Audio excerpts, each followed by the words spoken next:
rester debout si vous l'êtes déjà, le temps que nous fassions la lecture des deux portions des Écritures. La première portion, nous la trouvons dans le livre des Deutéronomes, le chapitre 8, 8e chapitre des Deutéronomes. Et notre lecture va du verset 7 jusqu'au verset 19. Ça, c'est la première portion. La seconde, c'est dans Proverbe au chapitre 30. Et nous lirons trois versets, le verset 7, le verset 8 et le verset 9e. Jusqu'au verset 9. Je me l'ai demandé à vous de tourner la page. Est-ce que vous y êtes? Vous y êtes, n'est-ce pas? En France, vous parlez bien français. Chez moi à l'église, un jour, je dis, est-ce que vous y êtes? Quelqu'un dit, oui, pasteur, nous y êtes.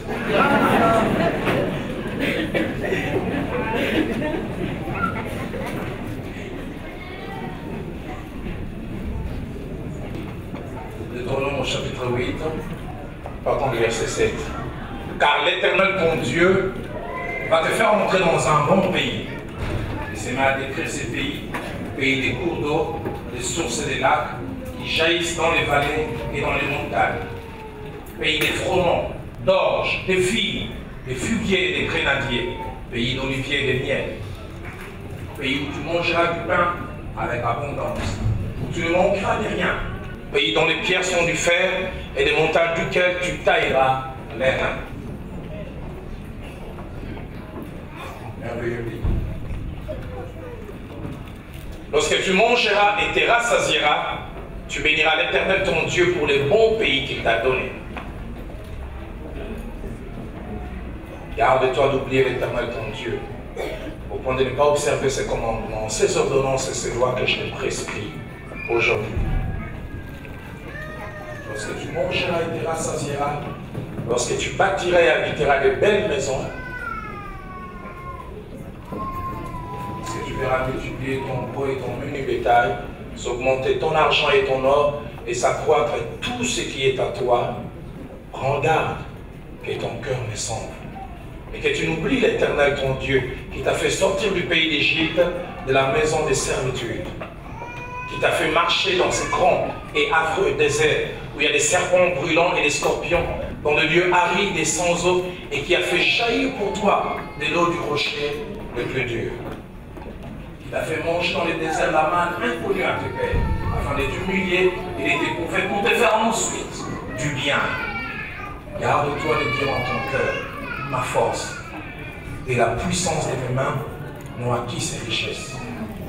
Souviens-toi de l'Éternel ton Dieu, car c'est lui qui te donnera de la force pour les acquérir, afin de confirmer comme il faut aujourd'hui son alliance qu'il a juré à tes pères. Si tu oublies l'Éternel ton Dieu, et que tu ailles après d'autres dieux, si tu le sais et te prosternes devant eux, je vous le déclare formellement aujourd'hui que vous périrez. Proverbe 30, verset 7, verset 8 et verset 9. Ça, c'est la prière d'un homme qui sûrement a beaucoup observé. Il a vu des choses se passer tout autour de lui et il fait une prière. Verset 7 d'abord. Je te demande deux choses. Ne me les refuse pas avant que je ne meure. Quelles sont ces choses? Éloigne de moi la fausseté et la parole mensongère. Ne me donne ni pauvreté, ni richesse. Dans l'original hébreu, il dit ne me donne ni pauvreté extrême, manque extrême. Mais ne me donne pas aussi une richesse extrême que j'en ai tellement. Pourquoi il dit accorde-moi le pain qui m'est nécessaire. Au verset 9, il dit et pourquoi de sa prière, de peur que dans l'abondance, je ne te réunis et ne dise qui est l'Éternel, ou que dans la pauvreté, je ne dérobe et ne m'attaque au nom de mon Dieu. Seigneur, bénis ces instants. Fais du bien à chacun de nous. Je ne tiens pas devant comme un spécialiste, un professeur, quelqu'un détenant des connaissances spéciales. C'est seulement une grâce qui fait que je me tienne ici. Faites ces choses qui vont sortir de ma bouche, j'aurais dû m'asseoir moi-même et les entendre. Car dans la grande course de la vie et du destin, je suis partie prenante. Et permets que ces choses, je puisse moi-même les appliquer à mon compte. Bénis ton peuple. Bénis chacun de nous. Au nom de Jésus. Amen. Prenons nos places. Je profiter de cette occasion pour dire un grand merci à notre Dieu, le vôtre ainsi que les miens, qui a rendu possible mon déplacement en milieu de semaine alors que j'avais complètement humainement perdu espoir. Et il a permis que je puisse me retrouver ici jeudi. Et je voudrais aussi, deuxièmement, profiter de cette occasion pour dire un grand merci au pasteur Philippe Joly pour la possibilité qu'il m'a donnée de me tenir devant cette auguste assemblée que vous êtes pour partager la parole de Dieu. Chaque fois que je suis invité, je prends une invitation comme une marque de confiance. Ma prière a toujours été Seigneur, aide-moi à être digne de cette confiance. J'ai entendu parler de lui par des amis communs, pasteur Yvan Castelou, pasteur Denis, qui m'ont dit beaucoup de bonnes choses les concernant. Mais j'ai le bonheur et la joie de dire que ceux qui m'ont dit les concernant est peu, un peu comme la reine de Séba pouvait dire par rapport à ça, ce que j'avais entendu de toi, me moindre par rapport à ce que j'ai vu. Et du fond de mon cœur, pasteur Philippe, je dis un grand merci. Un grand merci. Ces deux textes que nous avons lus nous parlent de deux paroles. L'une sortant de la bouche du Créateur et l'autre sortant de la bouche d'un humain. Mais ces deux paroles ont en commun quelque chose. Elles parlent du fait d'atteindre un niveau élevé de satisfaction, niveau de réussite, niveau d'accomplissement dans la vie. Et cela me permet de toucher le quatrième point pour ceux qui étaient là depuis le jeudi de notre canevas. Je sais, concernant cet enseignement, servir au destin de l'Éternel. En son temps, nous l'avons subdivisé en 4 grands points. Il y avait une introduction générale qui avait fait l'objet de notre intervention le jeudi. Et nous avons commencé après le deuxième grand point, les lois de la vie. Et là, nous en avons vu 4. La loi de la localisation, la loi du processus. Et nous avons parlé de toutes ces choses qui peuvent être dedans la loi des associations. Et nous avons fini par faire mention d'une loi aussi importante, la loi du Christ. Combien dans la vie il était important quelquefois d'aller, de poser certains actes. Et puis hier, nous avons parlé, concernant le troisième point, la gestion des échecs et du succès. Parce que sur la route du destin ou de la destinée, il est possible que nous commettions des erreurs. Il est possible que nous puissions avoir des ratés.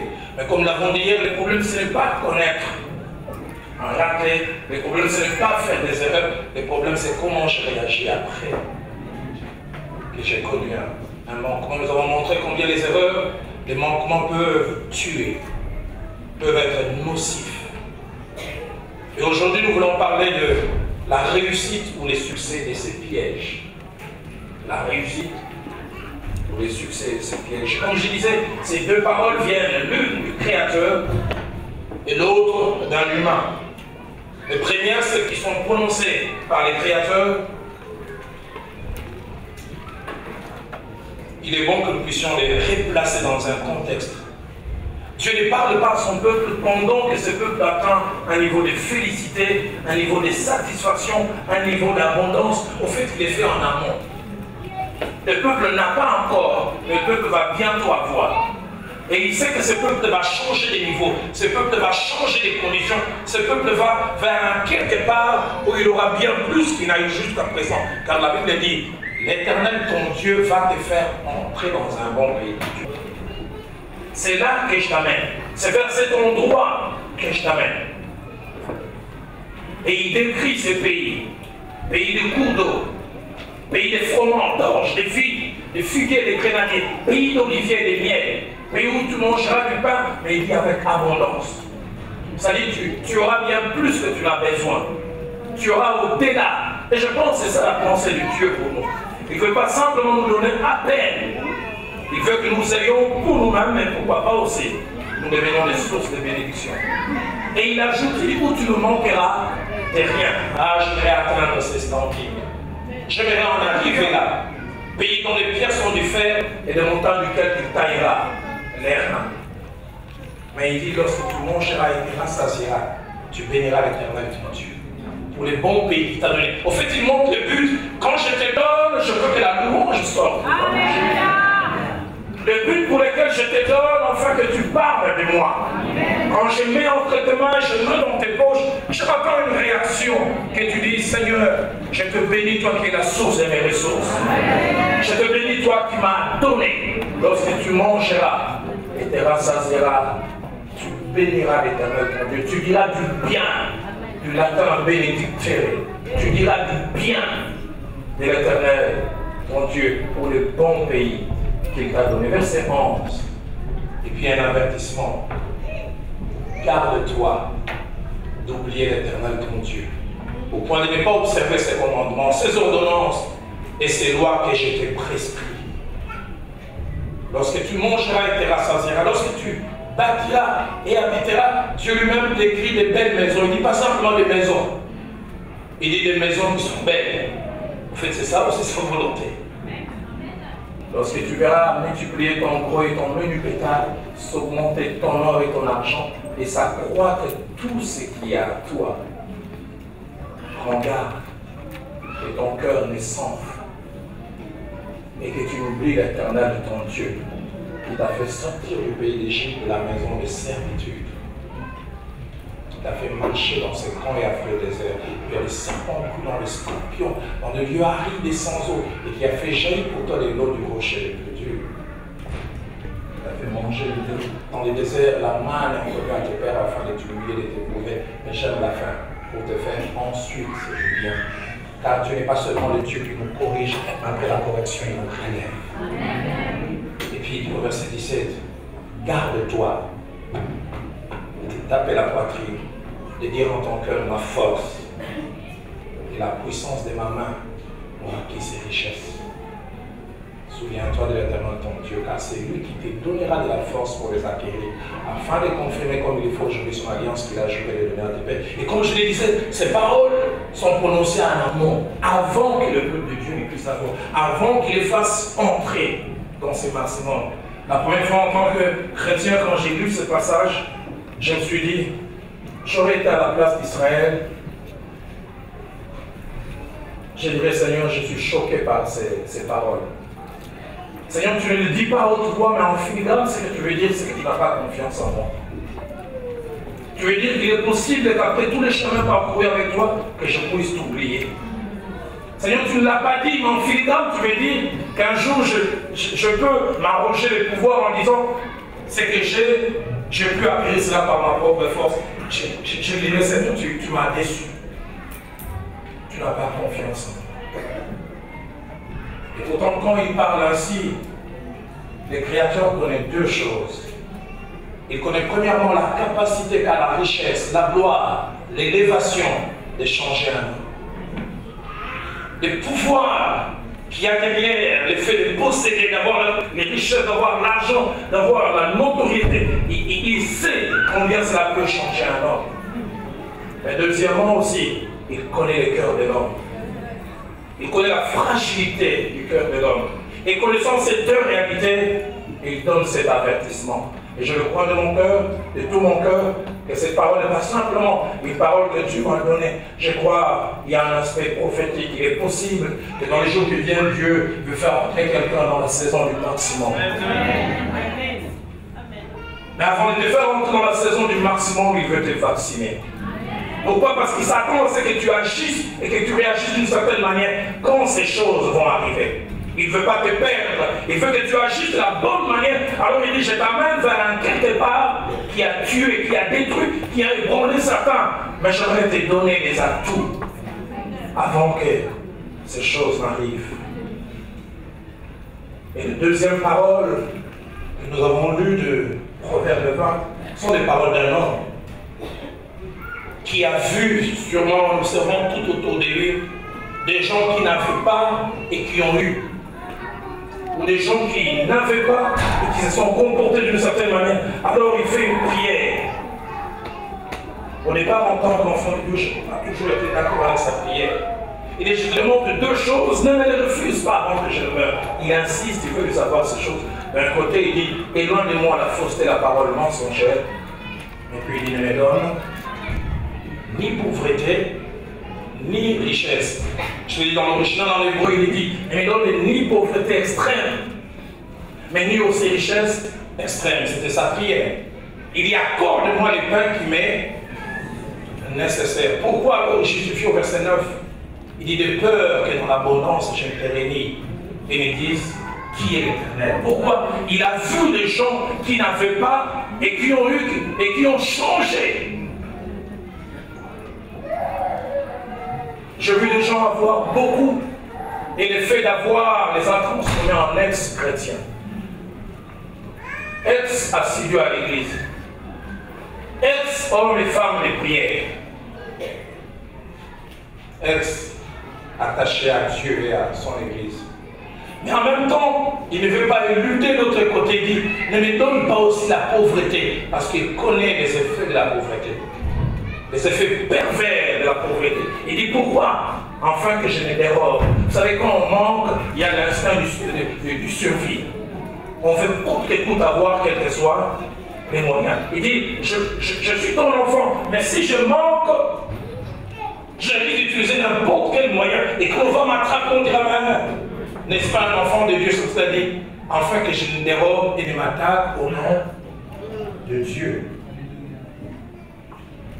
En consultant deux grands livres, deux grandes sources, la Bible qui est la parole de Dieu, mais aussi une autre source qui est dans la vie de tous les jours, des hommes et des femmes qui vivent tout autour de nous. On peut se rendre compte de la difficulté qu'a l'homme de gérer la réussite et les succès. Le fait d'atteindre un certain niveau où l'on accomplit les rêves de sa vie, où on quitte l'ombre pour la lumière, où l'on quitte l'anonymat pour la célébrité, où l'on entre dans une dimension où ses mains sont pleines des choses bonnes, nécessaires et utiles. Il y a quelques semaines, quelques jours, je suis en train de suivre les phrases de quelques vedettes en sport, qui hier étaient dans l'anonymat, ils n'avaient rien, et aujourd'hui ils ont des très grands salaires, 100 000 euros, 200 000 euros. Et nous avons suivi au travers des médias tout ce qu'ils font comme virer. Simplement parce qu'ils ont des moyens. Hier, ils ne pouvaient pas se permettre les mêmes choses. Aujourd'hui, parce qu'ils ont de l'argent entre leurs mains, ils veulent les dépenser coûte que coûte. Et comment et avec qui et pourquoi? Les sages disent, l'argent répond à tout. Il parle du pouvoir de l'argent. L'argent vous donne la capacité de faire tout ce que vous voulez. Les sages disent encore, il dit, celui qui est pauvre a des désirs qu'il ne peut satisfaire. Mais celui qui a est capable de satisfaire tous ses désirs. Parce que Dieu contre cela nullement. Dans Ecclésiaste chapitre 7 au verset 2, les sages disent que l'on est abrité à l'ombre de l'argent. Il parle de l'argent comme de l'ombre. L'argent nous protège. Comme l'ombre donne du repos, l'argent donne du repos. L'argent apporte la fraîcheur. L'argent protège. Il parle du pouvoir que le fait d'avoir peut apporter dans une vie. La réussite et les succès peuvent apporter plusieurs choses. Premièrement, la réussite et les succès peuvent apporter le pouvoir, l'autorité. Et derrière le pouvoir et l'autorité, il y a l'influence. La capacité à faire que des choses arrivent. On clique de ce doigt et puis les gens obéissent. On dit un mot et tout s'accomplit dans nos pays africains où les gens ont plein pouvoir. Comment je gère l'autorité? Comment je gère le pouvoir quand je l'ai entre mes mains? Et celui qui fait l'objet de notre étude depuis jeudi, quand il était tout jeune, il connaissait ses limites. La preuve, un jour, alors qu'il était là dans la forêt, se cachant en train de fuir Saül, il s'est retrouvé à proximité de Saül qui dormait, et ceux qui étaient proches de lui ont dit, Dieu a donné, Saül a t'apporté. Coupe-lui la tête. Et la Bible dit alors qu'il a voulu le faire, il sentit son cœur battre. Il dit, je ne le ferai pas. Quand il était petit, quand il était jeune, il était non seulement attaché à Dieu, mais il connaissait les limites qu'il ne pouvait pas franchir. Et voilà, les années ont passé. Il a maintenant le pouvoir sur tout un pays. L'un des pays les plus forts, économiquement fort, militairement fort. Un pays qui pèse dans cette contrée. Et c'est lui qui est au-dessus. Et la Bible dit l'année suivante, au temps où les rois se mettent en campagne, David envoya Joab avec ses serviteurs et tout Israël pour détruire les fils d'Ammon et pour assiéger Rabba. Mais David resta à Jérusalem. Verset 2. Un soir, David se leva de sa couche et comme il se promenait sur le toit de la maison royale, il aperçut de là une femme qui s'est baignée, qui était très belle de figure. Verset 3. Je l'ai dit hier, je le répète, il pose la bonne question, on lui donne la bonne réponse, mais il a la mauvaise réaction. La bonne question, de qui est-elle femme? Et on lui dit, n'est-ce pas Bathsheba, fille d'Eliab, on en ajoute femme d'Uri. Elle a une alliance avec quelqu'un. Elle appartient à quelqu'un. Dans l'original, dit, elle est clôturée. Il y a une barrière que l'on essaie de franchir. Et quand il était jeune, mais qu'il n'avait rien et qu'il n'avait pas les pouvoirs, il respectait les barrières. Mais désormais, il a le pouvoir et les barrières, c'est pour les autres. Verset 4. David envoya des gens pour la chercher. Qu'est-ce qu'il veut dire? Ne suis-je pas le roi? Amenez-la moi. Seigneur, aide-moi à ne pas être saoulé par le pouvoir. Aide-moi à ne pas devenir ivre à cause du pouvoir. Seigneur, que le pouvoir, l'autorité, quelque influence que tu peux me donner, ne me vole pas des choses simples et essentielles. Elle vint vers lui et il coucha avec elle. Après s'être purifiée de sa suie, elle retourna dans sa maison. Comment tu gères les pouvoirs? Comment je gère les pouvoirs? Comment tu gères l'influence que tu as? Non seulement c'est cet état d'élévation, cet état de féliciter, cet état où Dieu change ta condition matérielle et financière peut apporter le pouvoir et l'autorité, mais ça peut aussi apporter la célébrité et la gloire. C'est-à-dire les regards des autres qui changent vis-à-vis de nous. L'on nous respecte, l'on nous regarde spécialement. Je suis allé prêcher dans une contrée, dans un pays d'Afrique, et quand j'ai fini de prêcher, un jeune homme est venu me saluer. Il me dit, ça a toujours été mon rêve de te serrer la main. Je l'ai donné. Quelqu'un peut rêver de me serrer la main, moi, au long d'un l'eau. Et alors que je me réveillais, je l'ai entendu dire à son ami, je ne vais pas me laver jusqu'au soir. Je vais regarder les traces de la main de Roland Garros. Si vous n'êtes pas fort, vous commencez à vous prendre au sérieux. Hein? Vous commencez à dire, je suis quelqu'un, moi. Qu'est-ce que vous faites quand les regards des autres changent vis-à-vis de vous? Qu'est-ce que vous faites quand vous faites des courbettes? J'ai rencontré il y a quelques années un politique qui a exercé de grandes responsabilités à l'époque du feu maréchal Mobutu chez nous. Il m'a dit, jeune homme, le pouvoir, il est bon. Il est petit, le pouvoir, il est succulent. Il faut avoir goûté à cela. Il dit, tu te lèves le matin, tu sors de chez toi, juste pour jeter un coup d'œil si tout est prêt. Il y a des militaires au garde à vous qui regardent des ennemis qu'eux seuls voient. Et quand tu as connu ces choses et qu'un jour tu en es privé, tu es comme sévré, comme un bébé qui est sévré. Il dit, ça fait des années, j'ai touché jamais les portières d'un véhicule. Toujours on ouvrait pour moi. Il dit, la chose qui me manque plus, ce sont les coups de fil. Il dit, j'avais 4 téléphones avec une ligne privée. Et chaque matin, ça sonnait. Il m'ennuie. Mais ces jours, quand je reste de 8h à 15h, personne ne m'appelle. Il dit, ça me manque. Les gens qui viennent avec des dossiers, est-ce que tu peux? Est-ce que tu peux? C'est que ça fait du bien d'être au centre. De se rendre compte que l'on représente quelque chose. Comment réagir lorsqu'on était anonyme et que subitement les femmes commencent à chanter pour vous comme l'on a chanté pour David? Vous étiez un jeune inconnu, personne ne parlait de vous. Et subitement votre nom se retrouve sur toutes les lèvres. Saül a frappé ses 1000 et David ses 10 000. Comment réagir quand partout vous passez, vous n'êtes plus cet inconnu? Vous n'avez plus besoin de vous présenter. Ce visage ne te dit rien? Tu m'as jamais vu à la télé? Est-ce que tu habites Saint-Denis, toi?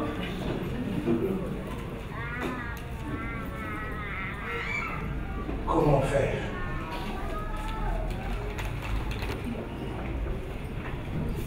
Comment réagir quand, comme Job,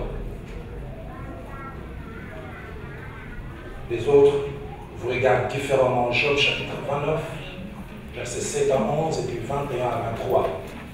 Job parle un peu de manière rétroactive de ce qu'était sa gloire, son aura, son élévation d'autrefois. Quand il en parle, il a presque tout perdu. Mais là, il retrace. Écoutez ce qu'il dit. Autrefois, si je sortais pour aller à la porte de la ville, je me faisais préparer un siège en la place. Il n'y avait pas besoin de... Non, il y avait une place spéciale pour les grands Job. Verset 8. Il dit, les jeunes gens se retiraient à mon approche. Les vieillards se levaient et se tenaient debout. Les princes arrêtaient leur discours et mettaient la main à la bouche. C'est Job. Et la voix des chiens se taisait, et leur langue s'attachait à leur palais. Les grands chants. L'oreille qui m'entendait me disait heureux. L'œil qui me voyait me rendait témoignage. Comment gérer ça? Écoutez le verset 21. On écoutait et on restait dans l'attente. On gardait le silence devant mes conseils. Après mes discours, nul ne répliquait. Et ma parole était pour tous, oulala, une bienfaisante rosée. Écoutez le verset 23. Il comptait sur moi comme sur la pluie. Chez moi, quand quelqu'un d'important arrive, on a tendance à chanter. Mutubo Lukaka, et après son aïe. C'est la personne importante qui apporte des solutions. Il y a même quelqu'un chez moi, on l'appelle, je ne vais pas citer son nom, il y a son prénom, puis après on ajoute solution. Donc quand il vient des problèmes, disparaissent. Ils comptaient sur moi comme on compte sur la pluie. Ils ouvraient la bouche comme pour une pluie du printemps. Comment réagir quand les gens vous donnent une telle importance? Comment rester le maintien rendement capable de gérer ces choses? Comment réagir lorsque les gens vous prennent non plus comme un humain, mais comme un être céleste? Et là, je parle aux hommes de Dieu que nous sommes. Actes des Apôtres, chapitre 12, verset 21 à 23, la Bible dit, à un jour fixé, Hérode, revêtu de ses habits royaux, assis sur son trône, harangua la foule. Verset 22, le peuple s'écria, foi d'un Dieu, et non d'un homme. Non, celui qui parle là, c'est pas un homme. On ne peut pas être éloquent dans ces points. Non, ça c'est un Dieu. Et le verset 23, au même instant, un ange du Seigneur le frappa, parce qu'il n'avait pas donné gloire à Dieu. Le contexte montre qui s'est gonflé. Quand les gens commencent à dire, ça c'est un Dieu, il a crié comment? Qu'est-ce que vous croyez? Comment réagir quand les gens vous louent? C'est vous la plus belle, c'est vous la plus élégante, c'est vous. Comment faire? Comment faire pour par votre ministère des choses extraordinaires s'accomplissent et que comme pour Paul et Barnabas ainsi que Pierre, les gens veulent presque vous déifier. Acte 5 au verset 15 dit, en sorte qu'on apportait les malades dans les rues et qu'on les plaçait sur des lits et des couchettes afin que lorsque Pierre passerait, son ombre au moins couvre quelques-uns. Comment faire quand les gens commencent à avoir foi, non seulement en Dieu, mais à votre ombre? Et qu'ils nous disent quand il passe, son ombre a des vertus qui guérissent. Est-il possible de rester humble? Est-il possible de rester la même personne? Je vis dans mon pays des serviteurs de Dieu qui ont commencé intègres, humbles, simples. Mais j'ai vu avec les grâces que Dieu leur a faites, les surnaturels qui ont commencé à se faire visibles dans leur ministère, je les ai vus changer. Et souvent, je peux m'empêcher de m'arrêter de dire, Seigneur, aide-moi. Aide-moi. C'est pourquoi j'aime quand l'apôtre Paul dit ces choses leur sont arrivées pour vous servir d'exemple. Amen. Et elles ont été écrites pour votre instruction. Acte 14, au verset 11. La Bible nous parle de quelque chose qui est arrivé après une guérison. La Bible dit, à la vue de ce que Paul avait fait, la foule plutôt éleva la voix et dit en langue lycaonienne, les dieux, sous une forme humaine, sont descendus vers nous. Comment faire? Comment réagir quand on vous place sur un piédestal de la sorte? Comment ne pas être secoué? Mais j'aime beaucoup la réaction de Paul et Barnabas, au verset 14 et 15. Du même chapitre. Avec les apôtres Paul et Barnabas ayant appris cela, déchirèrent leurs vêtements. Ils se précipitèrent au milieu de la foule. Là n'est pas la meilleure c'est au verset 15, en s'écriant, ô homme, pourquoi agissez-vous de la sorte? J'aime ça. Nous aussi, nous sommes des hommes de la même nature que vous. J'ai conscience que c'est la grâce de Dieu sur moi qui me permet de faire quelque chose. Je ne suis pas une source, je ne suis qu'un canal. S'il cesse de mettre en moi, je n'ai rien. Sans lui, je ne peux rien. Je peux vous le dire avec toute ma sincérité. Il y a des moments dans mon ministère, Dieu a commencé à m'utiliser et je pensais que je pouvais bien faire sans Dieu. Quelquefois, il a permis que je connaisse des échecs puissants. Et j'ai compris que c'est lui la source. C'est lui et lui et lui et lui encore. Seigneur, apprends-moi chaque fois à dépendre de toi. Nous sommes aussi des humains, des hommes de la même nature. De la même nature que vous. Chez moi, dans mon pays, à un moment, il y a eu une doctrine qui a circulé des hommes de Dieu. Mais puis certains ont commencé à dire les hommes de Dieu. C'est bien de regarder. On disait Moton Djambé, mais Moton Djambé. C'est pas un homme de Dieu. Mais c'est un homme, Dieu a fait de lui un divin. Et malheur à vous si vous ne respectez pas Moton Djambé.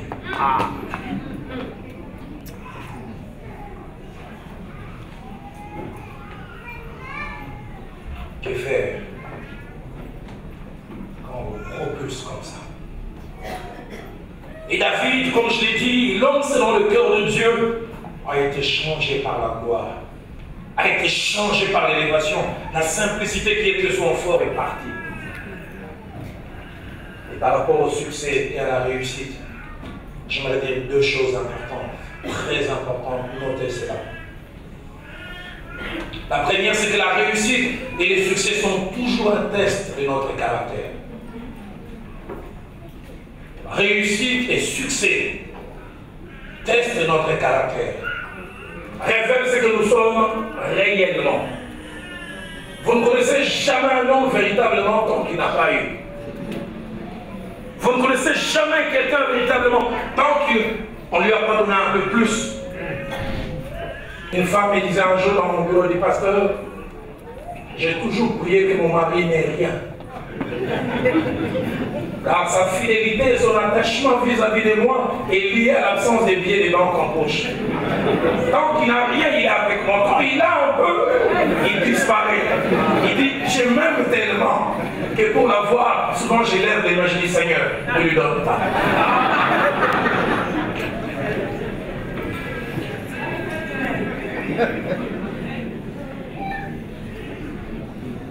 Et cette femme a ajouté un jour, il dit, mon mari, quand il commence à élaborer des gros projets, c'est qu'il n'a rien. J'ai dit, quand on aura l'argent, on va faire. Et quand il a les projets disparaissent, il devient pressé. Il dit, quand tu vois mon mari commencer à rentrer, à sortir, c'est qu'il a. On a deux grands rayons. Sache qu'il y a un embouteillage de billets en poche.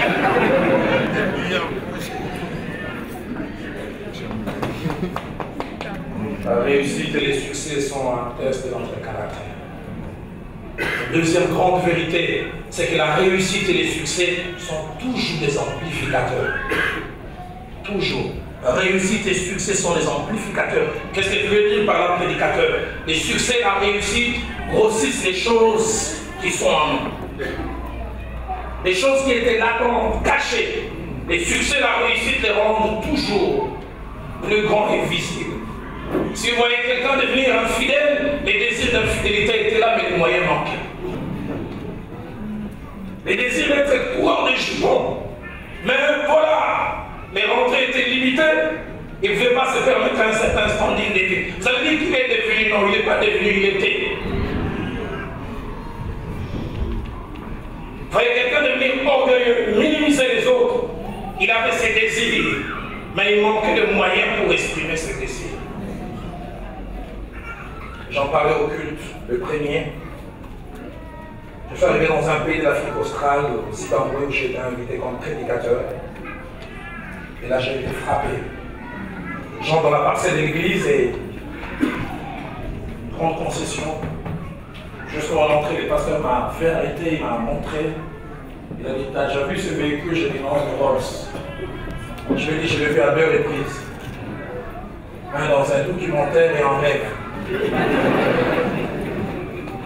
Jamais en live. Les couleurs bleues. Je ne vais pas m'empêcher, j'ai contrôlé le véhicule, j'ai regardé, j'ai dit waouh. Il m'a dit le propriétaire, il va dans le mois. Il y a même un troisième qui est en train de commander. Mais je te dirais quoi? C'est les couleurs bleues. Nous sommes rentrés dans cette église, depuis 1500 personnes. Une grande église, et il y avait un coin à gauche où on devait placer des femmes enceintes, des femmes avec des enfants. Bref, des personnes qui pouvaient de temps en temps avoir besoin de quelque chose. Et j'ai vu le membre du protocole en veste en rouge. Et j'ai vu un monsieur qui était en train de s'émouvoir. Il a dit, tu as vu ces messieurs? Je te dirais quoi? Parce que les femmes qui étaient là, elles demandaient soit que leur bébé avait fait un besoin, elles faisaient signe.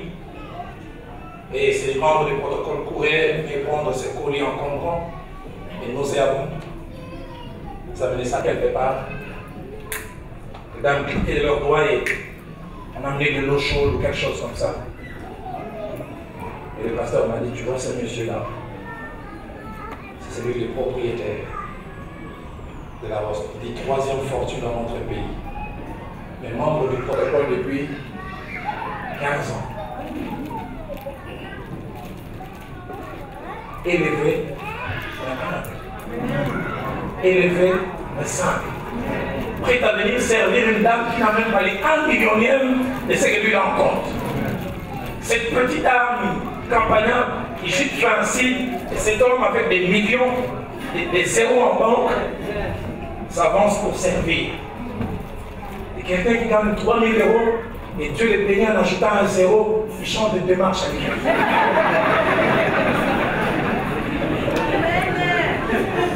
Les hommes comme moi, est-ce qu'on peut me mettre sur des chaises en plastique? Philippe? Trop important à ses yeux. J'ai été frappé par ces messieurs. J'ai dit donc c'est possible d'avoir beaucoup et de rester simple. C'est possible d'avoir beaucoup et de rester humble. Et j'ai compris de telles personnes, Dieu ne peut que leur donner en plus. Car la Bible dit c'est lui qui est fidèle dans les petites choses. Vous savez, il y a certaines prières que nous faisons. Dieu ne nous exauce pas par amour pour nous. Seigneur, donne-moi 1 million d'euros, Dieu, regarde. Je l'aime tellement que je veux les garder. Parce que si je les lui donne,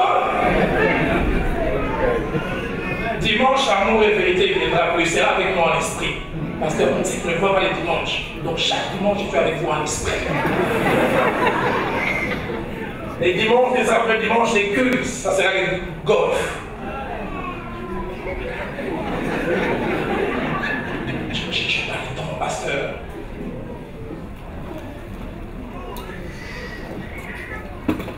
La réussite et les succès sont des amplificateurs.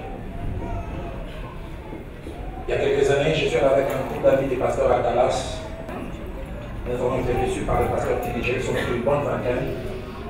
On avait rendez-vous avec lui, puis il arrive avec 5 minutes de retard. J'ai été touché. C'est un homme humain grand, élevé. Quand il est arrivé, I'm sorry for coming late. I apologize. Et je suis confus d'être en retard. Je demande pardon. On sentait que ce n'était pas un pardon protocolaire. Il était sincère et vrai. Amen, amen, amen. J'ai dit, on peut être aussi élevé et grand et garder des gestes de bienséance, de politesse et de respect. Amen, amen.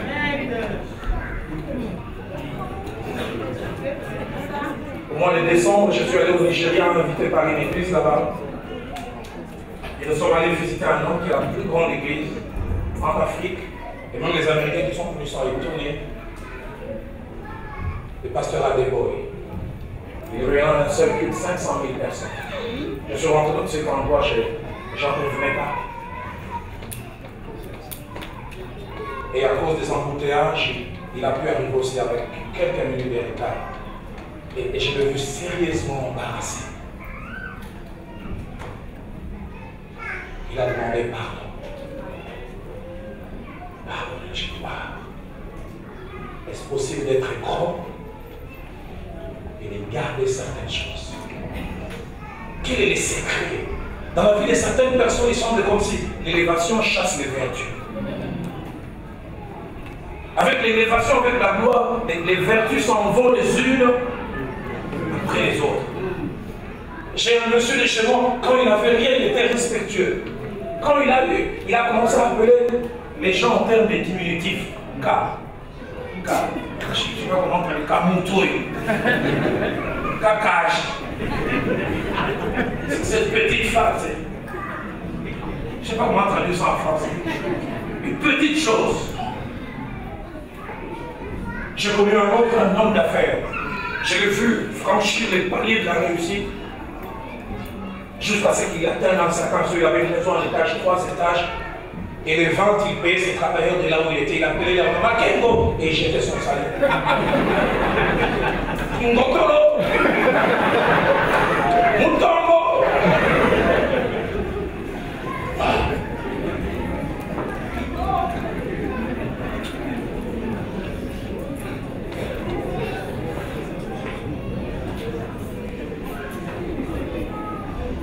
La Bible, c'était les succès comme je dis sont les amplificateurs. Et dans la Bible, il y a des exemples de gens qui ont été happés, envahis, détruits par le succès. Qui fait, comme dans Acte 19, verset 1, la Bible dit, et Dieu faisait des miracles extraordinaires par les mains de Paul. Déjà, les miracles sont des choses extraordinaires. On ajoute miracles extraordinaires. Vas-y au verset 12. Au point qu'on appliquait sur les malades des linges ou des mouchoirs qui avaient touché son corps et les maladies qui quittaient les esprits malins sortaient. Qui fait, quand Dieu vous donne telle capacité, pour toucher quelque chose, quelqu'un vient toucher après, les surnaturels s'accomplissent. Si on n'est pas fort, on commence à se dire, c'est moi. Mais comme je le disais dans la parole de Dieu, il y a des exemples de personnes qui, comme David, n'ont pas su gérer la gloire, n'ont pas su gérer l'élévation. 2 Chroniques, chapitre 26. Verset 1er, la Bible dit, tout le peuple de Juda prit Osias, âgé de 16 ans, et établi roi à la place de son père Amathia. Osias rebâtit Élot et la fit entrer sous la puissance de Juda après que le roi fut couché avec ses pères. Verset 3. Osias avait 16 ans lorsqu'il devint roi et il régna 52 ans à Jérusalem. Sa mère s'appelait Jécolia de Jérusalem. Il fit ce qui est droit aux yeux de l'Éternel entièrement, comme avait fait Amathia, son père. Écoutez le verset 5.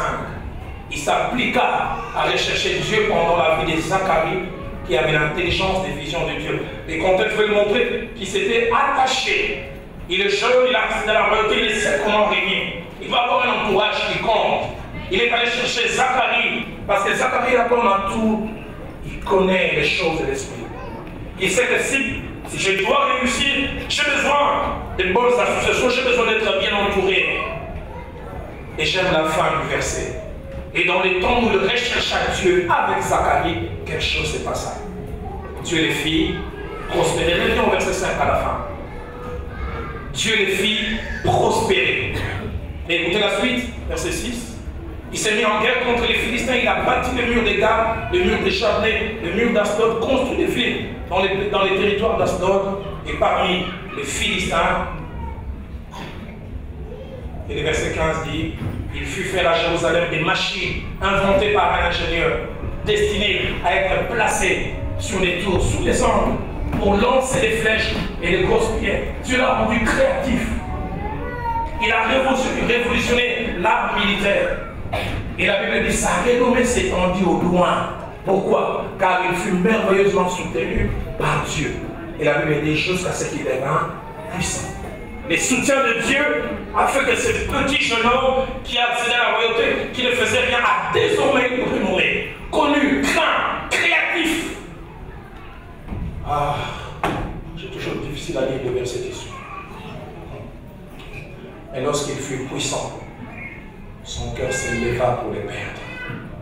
On a tendance à dire la faute de Dieu, c'est de l'avoir béni. La faute de Dieu, c'est de lui avoir ouvert la porte. La faute de Dieu, c'est de l'avoir élevé. Lorsqu'il devint puissant, son cœur s'éleva. Il pécha contre l'Éternel, son Dieu. Il entre dans les temples de l'Éternel pour brûler des parfums sur l'autel. Il s'arrogea le pouvoir sacerdotal. Et si vous lisez la suite de l'histoire, il fut frappé des lèvres. Et il mourut, reclus. Il semble comme si c'était quelquefois pas évident de gérer la gloire. Pas évident de gérer l'élévation. Pas évident d'aller de l'avant avec Dieu. Je suis avec un groupe d'amis il y a quelques années en Louisiane, aux États-Unis. J'ai désiré voir un homme qui a influencé ma foi au début. Entre 85 et 88, je pense avoir suivi une centaine de prédications de Jimmy Swaggart.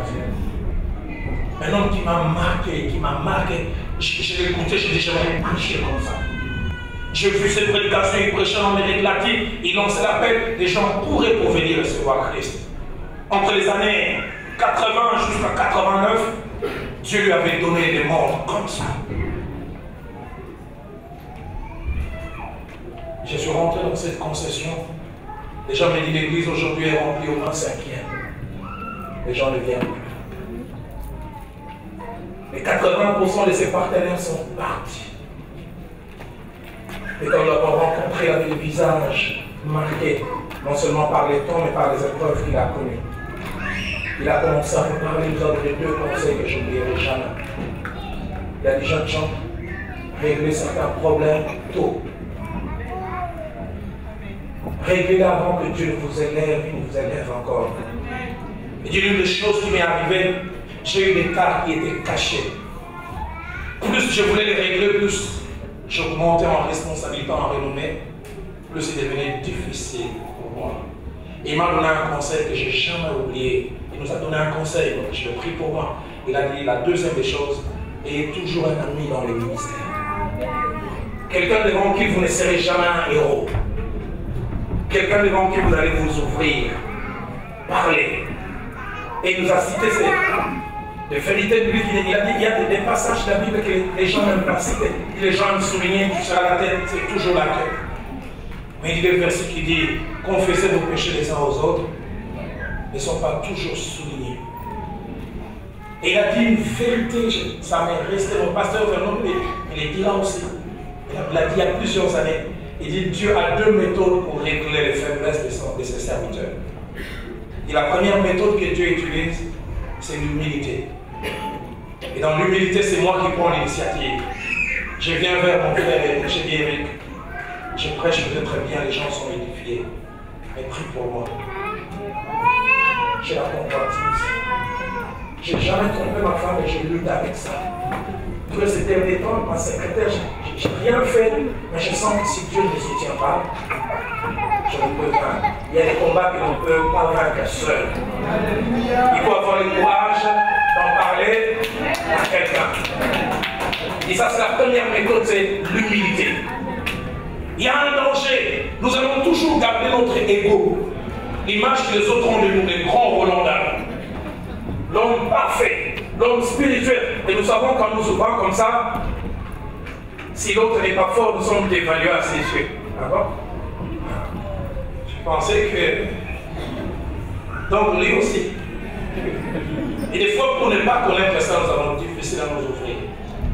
Il a parlé de la deuxième méthode que j'ai jamais oubliée. Il a dit, c'est celui qui refuse l'humilité. Dans le projet de Dieu pour les guérir, il ne reste que l'humiliation. Il dit, quand quelqu'un refuse, et il dit, quand quelqu'un refuse l'humilité, Dieu n'a comme méthodologie que l'humiliation. Il dit, dans l'humilité, c'est moi qui prends l'initiative. J'ai fait faire Blanchard. Blanchard prie pour Yaka. Mais dans l'humiliation, c'est Dieu qui prend les défauts. Et il a dit des choses qui m'ont frappé. Je suis rentré ce soir-là. Je suis resté à Jean de 21h à 3h. Je les ai fait. Et quand Dieu utilise l'humiliation, il sait que même son nom sera traîné à la boue. Mais il arrive à un point où il dit, c'est la seule méthode qui me reste pour lui. Je vais l'exposer. Il dit, moi j'ai été exposé, il nous a parlé des jeunes gens. Ne laissez jamais le nom de Dieu être premier à vous. Il nous a fait sortir un journal USA Today qui est sorti le lendemain de sa première chute. Où on a écrit en anglais, les prêcheurs n'étaient qu'un pécheur. C'est-à-dire, regardez à cause de mes erreurs, les discrédits que j'ai apportés dans la maison de Dieu. Il parlait, il pleurait, il dit, ne faites pas ça. Seigneur, aide-moi à gérer l'élévation. Aide-moi à gérer la gloire. Mais en même temps, je suis dans la joie en lisant la parole de Dieu, de voir qu'il y a aussi des hommes qui ont su très bien gérer la gloire. Dans Job, au chapitre 1er, versets 1 à 5, il nous a parlé de quelqu'un qui a su gérer la gloire, qui a su gérer l'élévation. Écoutez ce que la Bible dit. Il y avait dans le pays d'Uz un homme qui s'appelait Job. Écoutez les choses qui sont attachées à sa personne. Il était intègre et droit. Il craignait Dieu et s'est détourné du mal. Mais il naquit 7 fils et 3 filles.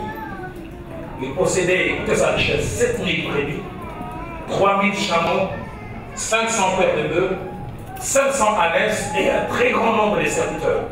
Et cet homme était le plus considérable de tous les fils d'Orient. Et tel considérable dans le génie, cet homme était celui qui pesait le plus. Il avait un poids à cette époque. Ses fils allaient descendre chez les autres et donnaient tour à tour un festin. Et ils invitaient leurs 3 sœurs à manger, à boire avec eux. Écoutez le verset 5 que j'aime beaucoup. Et quand les jours de festin étaient passés, Job appelait sanctifier ses fils. Puis il s'est levé le bon matin, offrait pour chacun d'eux un holocauste. Car il disait, peut-être mes fils ont-ils péché, ont-ils offensé Dieu dans leur cœur. C'est ainsi que Job avait coutume d'agir. Le verset 1er, le verset 5 montre l'état de son cœur. Il craignait Dieu, il était intègre, il s'est détourné du mal. Il avait le temps d'offrir devant Dieu. Mais le verset 2, 3 nous montre ce qu'il possédait. Des très grandes richesses, mais qui ont pu cohabiter avec des vertus. Seigneur, rends-moi capable de le faire. Et dans Philippiens, au chapitre 4, au verset 12 à 13, l'apôtre Paul fait une déclaration que j'aimerais un jour faire. Il dit, je sais vivre dans l'humiliation, mais je sais aussi vivre dans l'abondance. Il dit, en tout et partout, j'ai appris à être rassasié, mais aussi à avoir faim. J'ai appris à être dans l'abondance et à être dans la disette. Qu'est-ce que Paul veut dire? Il dit, la vie peut faire que quelquefois vous n'avez pas. Mais la vie peut faire aussi que vous ayez même beaucoup. Mais il dit, moi j'ai appris à vivre dans les deux conditions. J'ai appris en n'ayant pas crainte de Dieu. Mais j'ai appris aussi quand j'ai la crainte de Dieu reste. La plupart parmi nous, nous savons vivre dans la disette. Nous savons vivre dans l'humiliation. Mais très peu savent vivre dans l'abondance. Très peu savent vivre quand leur table est garnie. Et au verset qui suit, il dit, je puis tout cela par celui qui me fortifie. Dieu est capable de permettre que nous ayons beaucoup et que nous puissions garder les pieds sur terre. Dieu est capable de nous donner un grand ministère, de nous donner une grande renommée, de nous donner toutes sortes de choses. Si seulement nous pouvons rester humbles à ses pieds. Puisque nous parlons de David. J'aimerais finir avec lui. David, dans sa vie, a connu 4 périodes. 4 périodes importantes dans sa vie. La première période va de sa tendre jeunesse jusqu'à 17 ans. C'était un petit berger qui gardait les troupeaux de son père. Et on peut voir le cœur de ses chemins. Quand il gardait les troupeaux de son père, il avait beaucoup de temps de solitude. Et les historiens disent qu'il avait toujours 2 choses entre ses mains. D'un côté, la houlette et les bâtons pour son travail de berger, mais il avait toujours son instrument, sa harpe. Il prenait toujours le temps de chanter pour Dieu. Surtout qu'il avait beaucoup de temps, quand les brebis étaient en train de brouter, il ne savait que faire, il se mettait à chanter pour Dieu. Et c'est durant cette période qu'il a composé les 27% de ses psaumes, dont le merveilleux l'Éternel est mon berger. Je ne manquerai de rien. Les historiens disent, quand David se mettait à chanter, la cour du ciel s'arrêtait. Et les célestes voulaient écouter la voix du terrestre qui connaissait Dieu. Et puis il y a eu la deuxième période dans la vie de David, entre 17 ans et 30 ans. Durant cette période, il est élevé, après qu'il ait tué Goliath. Mais voilà, la jalousie de Saül il transforme en fugitif.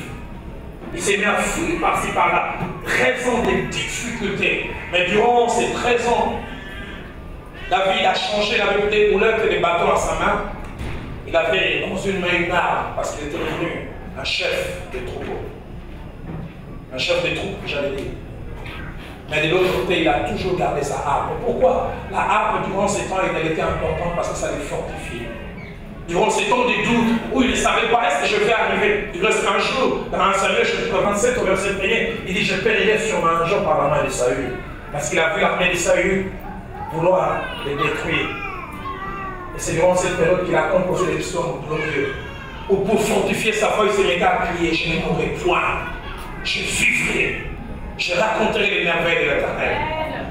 Et durant cette période, quelquefois, il s'est levé et dit, mes destinées sont entre les mains de Dieu. Il voulait se fortifier. Et puis arrive la troisième période. Troisième période, il a entre 30 et 60 ans. Là, il est élevé en responsabilité. Il est devenu roi. Son style de vie a changé. Du matin au soir, il va recevoir des délégations qui viennent de toutes sortes de royaumes. Son agenda est rempli depuis le matin. Les rois doivent aller faire telle inauguration. Les rois doivent recevoir les conseils de sécurité. Non, ceux de l'armée veulent te voir. Et durant cette période, David a composé 0,6 de cette psaume.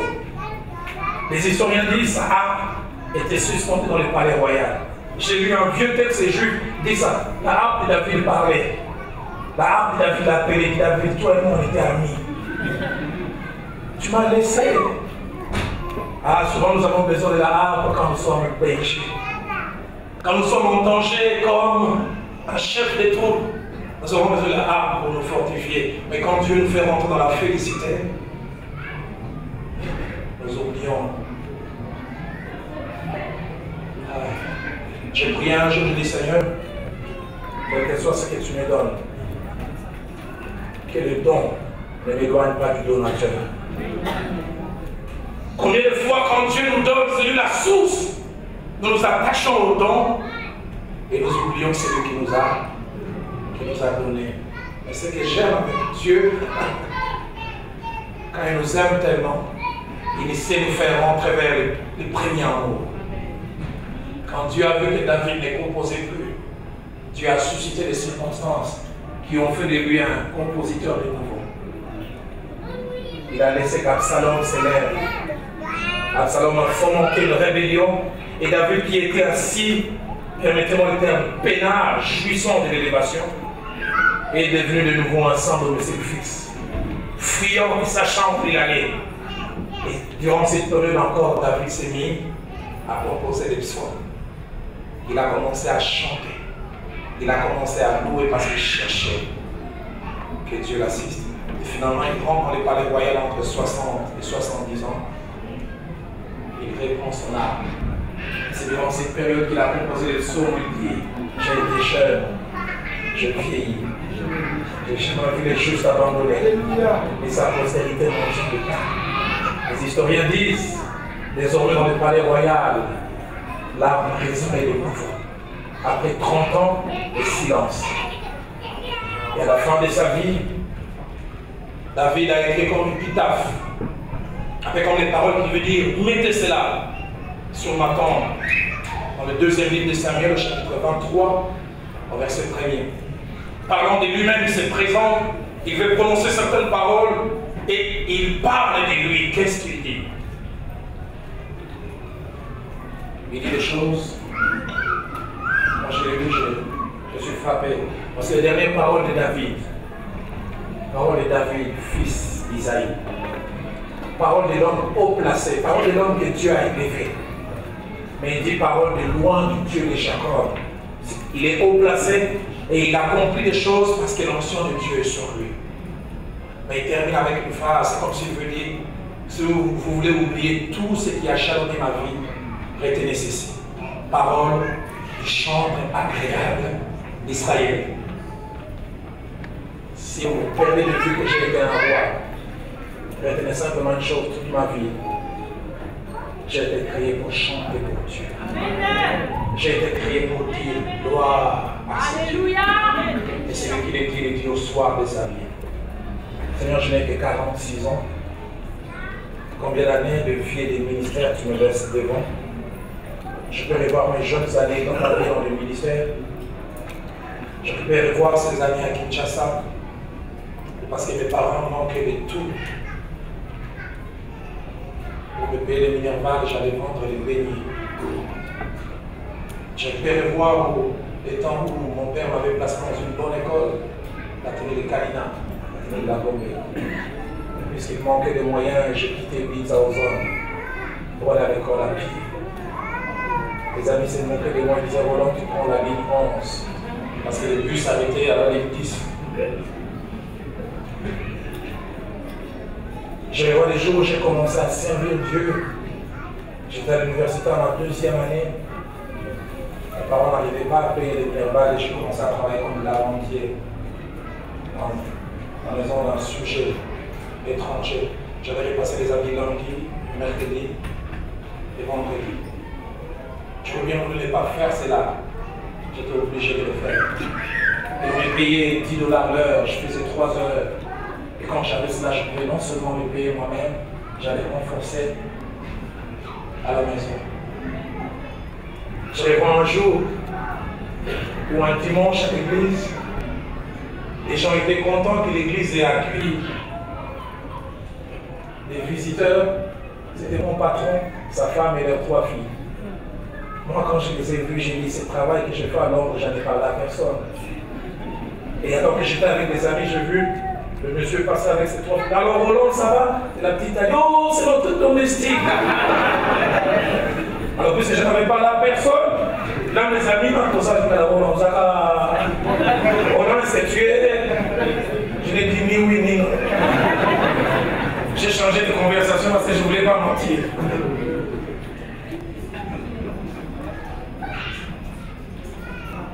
Puis Dieu a commencé à ouvrir les portes de ma vie et de mon ministère. Je lui ai dit un jour en priant, Seigneur, je me suis attaché à toi, non pas pour ce que tu peux me donner. Je me suis attaché à toi pour toi. Mais au-delà de cela, tu m'as donné. Si un jour tu décides que je ne puisse plus avoir, je m'attacherai encore à toi. Amen. Je peux vous inviter cet après-midi à baisser le tête dans la prière. Nous allons chanter un merveilleux cantique à la fin du premier culte. Jean, le musicien, a vraiment fait une mission de chant. Je ne vais pas lancer un appel. Je ne me sens tellement maladroit pour le faire en ces jours. Mais je le sens fort dans mon cœur. Ce matin, quand j'ai prié, Dieu m'a dit, Roland, j'aimerais que tu aies conscience que ce message est prophétique. J'aimerais que tu aies conscience que je suis en train de vouloir changer la condition de plusieurs. J'aimerais que tu aies conscience que je suis en train de vouloir faire monter d'un niveau la vie de certains, de changer leur avoir, leur source de revenus, de changer leurs conditions. L'anonyme deviendra connu et célèbre. J'aimerais que tu apportes ce message en même face. Afin que quand les microbes de l'orgueil, les microbes de la vanité, les microbes de l'égarement vont venir, que cela puisse trouver cette parole. Je ne sais comment vous allez réagir. Mais pendant que nous serons en train de chanter ces cantiques, si vous voulez vous mettre debout pour prier, faites-le. Si vous voulez vous mettre à genoux, faites-le. Si vous voulez rester. Mais je prie que nous puissions chanter ces cantiques dans un esprit de prière à celui qui peut nous préserver.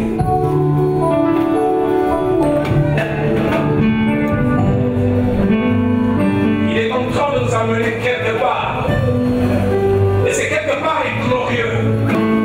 C'est quelque part différent de tout ce que nous avons connu jusqu'à présent. Comment vais-je gérer ces choses? À celui qui sait nous préserver de toute chute.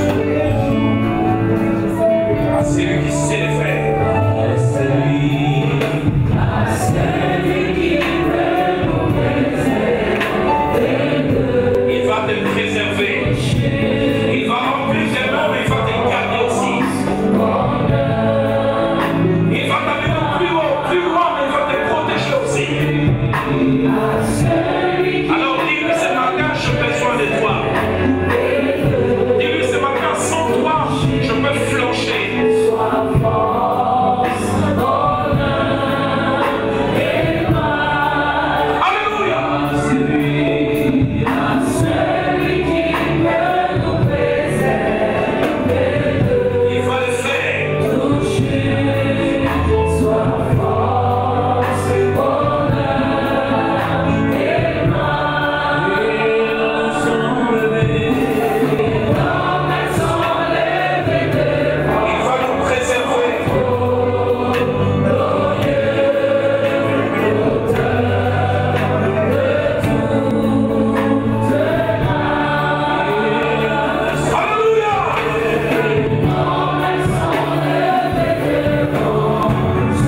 l'Éternel, ton Dieu, va te faire entrer dans un bon pays. Car l'Éternel, ton Dieu, va te faire entrer dans un bon pays. Pays où tu mangeras du pain avec abondance, où tu ne manqueras de rien. Et lorsque tu mangeras, il te rassasieras. Lorsque tu mangeras, il te rassasieras. Lorsque tu auras tout et ne manqueras de rien, tu béniras l'Éternel ton Dieu pour le pays qu'il t'a donné. Garde-toi d'oublier l'Éternel ton Dieu au point de ne pas observer ses commandements, ses ordonnances et ses lois. Lorsque tu mangeras, tu rassasieras, lorsque tu bâtiras et habiteras des belles maisons, lorsque tu verras se multiplier ton gros et ton menu bétail, prends garde. Prends garde que ton cœur ne s'enfle. Prends garde que ton cœur ne s'enfle. J'aurais voulu greffer ces paroles dans ton cœur et dans les miens. Prends garde que ton cœur ne s'enfle. Prends garde que l'orgueil vienne mettre ses racines. Prends garde de te prendre trop au sérieux. Prends garde de détrôner le Seigneur sur le trône de ta vie et de te placer toi-même. Prends garde que ton cœur ne s'enfle et que tu n'oublies l'Éternel. Verset 17. Garde-toi. Préserve-toi de dire en ton cœur ma force et la puissance de mes mains ont acquis ces richesses. L'Esprit de Dieu était en train de me montrer l'image, je n'arrivais pas à la comprendre. Je vais comme un arbre, comme un pommier, déterré d'un endroit et planté vers un autre endroit. Et il a gagné en taille, il a commencé à produire des fruits en abondance. Je vis comme l'arbre qui pendait de côté à cause de la qualité de la quantité des fruits. L'Esprit de Dieu est en train de me dire, il y a quelqu'un au milieu de nous ce matin que Dieu va enlever d'un endroit géographique vers un autre. Du reste, tu l'as toujours senti. Que Dieu t'a amené ici pour accumuler certaines connaissances. Rencontrer peut-être certaines personnes. Mais l'endroit pour toi d'atteindre ta pleine mesure est un endroit ailleurs, loin d'ici.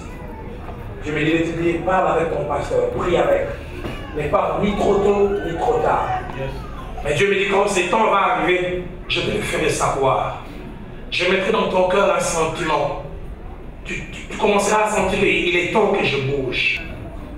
Car ta pleine mesure est loin d'ici. Ta pleine stature est loin d'ici.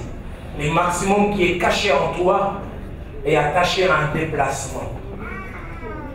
Alors nous tenons la main dans la main, je vais les sentir continuer à aller. Et même pourquoi pas.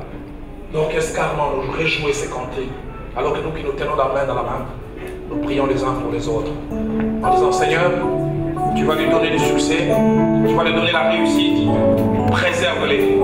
Rends mon voisin, rends mon voisin capable de gérer cette dimension vers laquelle tu l'amènes, de gérer ces changements. Si beaucoup de choses changeront autour de lui, que lui à l'intérieur ne change pas.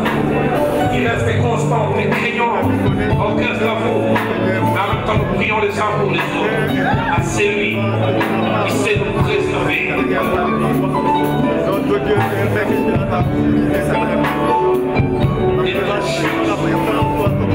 Des chutes,